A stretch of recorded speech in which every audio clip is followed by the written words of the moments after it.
శ్రీ గురుభ్యో నమః. మకర రాశి వారికి సప్తమ స్థానంలో రవి గురువులు, ఆరింట బుధుడు, పంచమ స్థానంలో కుజుడు, అష్టమ స్థానంలో శుక్రుడు, కేతువు.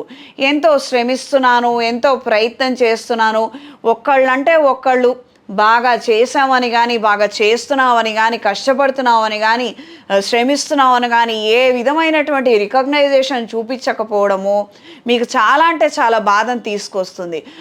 పగలనక రాత్రనక ఇంత కష్టపడి చేస్తున్నందుకన్నా వీళ్ళు ఏమి అననందుకే మీరు ఎక్కువ శాతం బాధపడుతుంటారు, నిరుత్సాహానికి గురవుతుంటారు. కొన్ని తీవ్రమైనటువంటి అంశాలలో కాస్తంత నిదానంగా వ్యవహరించండి. ఆవేశానికి, గొడవలకి, కోపానికి మాత్రం బానిసలవ్వద్దు. ఎక్కువ శాతం చికాకులు కనిపిస్తున్నాయి. గ్రహస్థితి అంతంత మాత్రంగా ఉంది.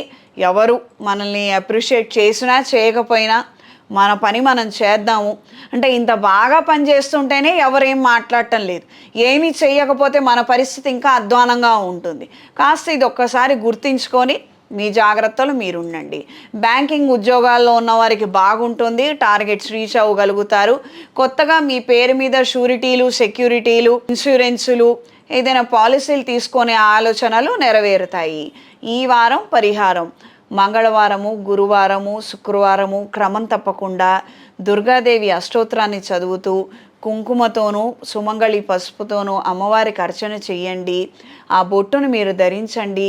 దీని వలన మీకు మంచి జరుగుతుంది. ఈ రాశిలో జన్మించిన స్త్రీలకు దూర ప్రయాణాలు అనుకూలంగా ఉంటాయి. కొత్తగా వ్యాపారాలు ప్రారంభించాలనుకునే వారికి అంతంత మాత్రంగా ఉంటుంది. ఆల్రెడీ మెడికల్ విభాగాలలో ఉన్న వారికి, మెడికల్ రిప్రజెంటేటివ్స్కి, మెడికల్ షాప్లలో పనిచేసే వారికి, ఏజెన్సీస్ వారికి కాలం అనుకూలంగా ఉంటుంది.